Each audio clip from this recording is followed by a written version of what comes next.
Hello, good evening, everybody. I'm Asha Singh Chauhan, and you're watching English Guide. Learn English with Asha. First sentence है वह दौड़ सकता है। तो मैंने आपको बताया था कि सकता है ये हम कब यूज करते हैं, जब किसी की क्षमता को बताया जाता है, किसी की शक्ति को बताया जाता है कि उसमें ये क्षमता है, उसमें ये शक्ति है, उसमें ये काबिलियत है।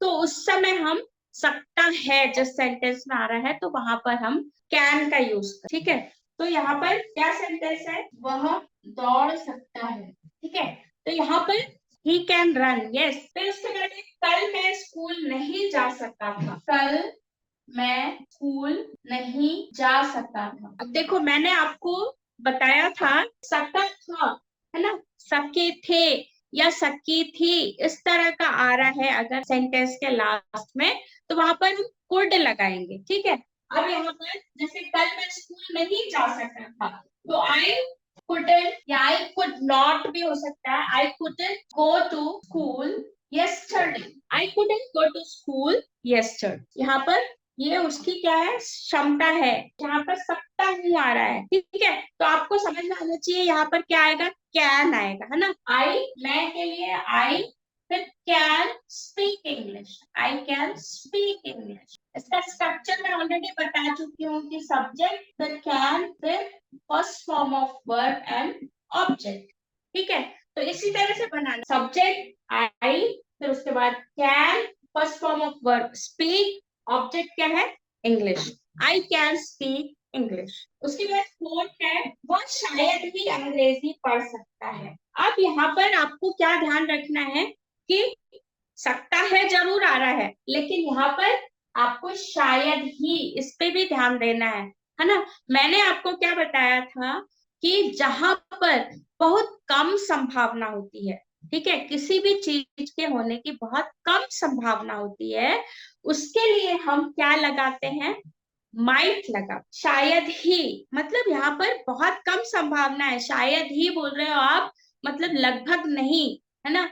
आपको लग रहा है कि वो इंग्लिश नहीं पढ़ सकता है, शायद ही इंग्लिश पढ़ सकता है, तो यहाँ पर क्या आएगा, ही माइट। अब शायद ही के लिए आपको कुछ अलग से वर्ड नहीं लगाना है यहाँ पर, है ना।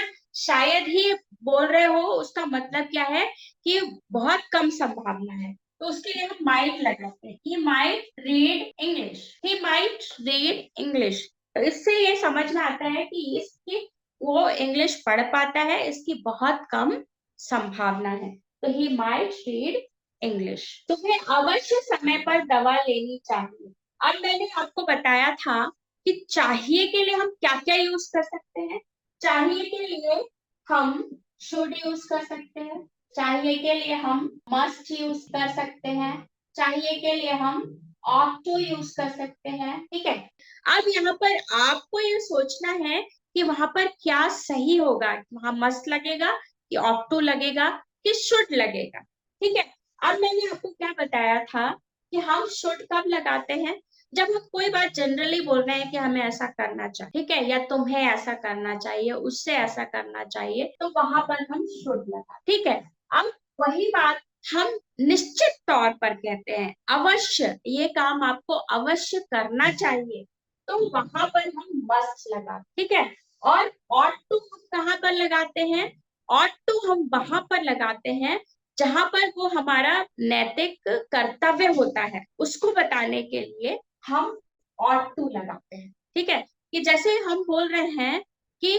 हमें बड़ों का सम्मान करना चाहिए, तो ये सिर्फ मेरा काम नहीं या सिर्फ किसी एक का काम नहीं, ये सभी का नैतिक कर्तव्य है, तो वहां पर क्या आएगा, ought to आएगा। तो तुम्हें अवश्य समय पर दवा लेनी चाहिए, तो क्या होगा, यू मस्ट। अब यहाँ अवश्य के लिए आपको अलग से कोई वर्ड जोड़ने की जरूरत नहीं है ना। अवश्य वहां पर हिंदी में इसलिए लिखा है क्योंकि आपको ये समझ में आना चाहिए कितना जोर देके ये बात कही गई है ना, कि आपको ये दवाई अवश्य लेनी चाहिए, अदरवाइज आपकी तबीयत और खराब हो सकती है। तो क्या होगा, you must take medicine time. ठीक है, अगर आपने मेरे चैनल को सब्सक्राइब नहीं किया है तो जल्दी से सब्सक्राइब करिए, वीडियो को लाइक करिए और अपने फ्रेंड्स और रिलेटिव्स के साथ शेयर करें। तो that's all for today, bye bye.